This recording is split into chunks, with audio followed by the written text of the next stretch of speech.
The dispute regarding the Sanjoli Mosque is continuing in Shimla, and you can see the members of the Hindu Sangharsh Committee sitting over here on Dharna. And today they have given a big call of protest in Sanjoli, demanding that the electricity and the water connections of the illegal masjid should be, basically the electricity and the water connections must be disconnected, and the masjid should be demolished because the Commissioner's Court, the Municipal Corporation Commissioner's Court, has also termed this masjid illegal, and the district court has also upheld the orders of the Commissioner's Court. Various members of the Hindu Sangharsh Committee, the Samiti, are sitting over here on Dharna. We'll talk to them about their demands. हाँ जी, क्या नाम है आपका? मदन ठाकुर।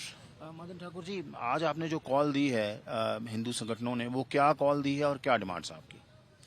देखिए, दुर्भाग्य है हिंदू होने पे कि यहाँ पे हमेशा अत्याचारों की, हम लोगों के ऊपर लाठीचार्ज की बात होती है। हम लोग जब किसी भी अपनी डिमांड को लेके जाते हैं तो अनसुना किया जाता है। सरकार द्वारा पिछले 30 तारीख को आदेश निकाला गया जिसमें कहा गया कि जो अवैध ढांचा है उसका बिजली पानी बंद कर दिया जाए, उसको सील कर दिया जाए, परंतु 20 दिन होने के उपरांत भी उस पर कार्य नहीं किया जा रहा। हमारी लोकल बहनों के ऊपर जब नमाज में कुछ व्यक्ति, बाहरी लोग आए, उनको निवेदन किया कि आप इस जगह ना पढ़ के दूसरी मस्जिद में आप नमाज पढ़ें, तो उसके ऊपर एफआईआर की गई, और एफआईआर भी बड़ी संगीन धाराओं में की। क्यों की गई? ये सरकार की मानसिकता है। जिस प्रकार से पहले भी एक बार यहाँ पे जब प्रदर्शन हुआ था तो हिंदुओं पे बढ़ चढ़ के प्रशासन ने लाठीचार्ज किया था। इस बारी हमारा निवेदन है कि हम लोग आपके जो सरकार है, आपके कार्य करने की शैली है, आप किस तरह से काम कर रहे हैं। यहाँ हिंदुस्तान है, यहाँ पे कानून से चलता है देश, यहाँ पे शरिया कानून नहीं चलता। मैं दूसरी बात आपके माध्यम से कहना चाह रहा हूँ कि हिंदुओं की भी तो कोई भावनाएं हैं।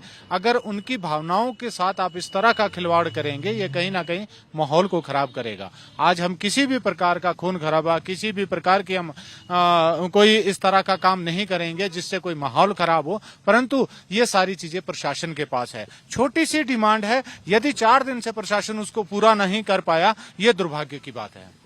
So you heard that the demand is that since the masjid in Sanjoli has been declared illegal by the Corporation Commissioner's Court, and the orders have been upheld by the district court as well. So the demand that the electricity and the water connections of the masjid should be disconnected, and also the FIRs registered last week against the members of the Samiti who had stopped some persons from performing namaz must also be cancelled. From Sanjoli with Kamap Singh Girish, this is Asim Basi, India Today.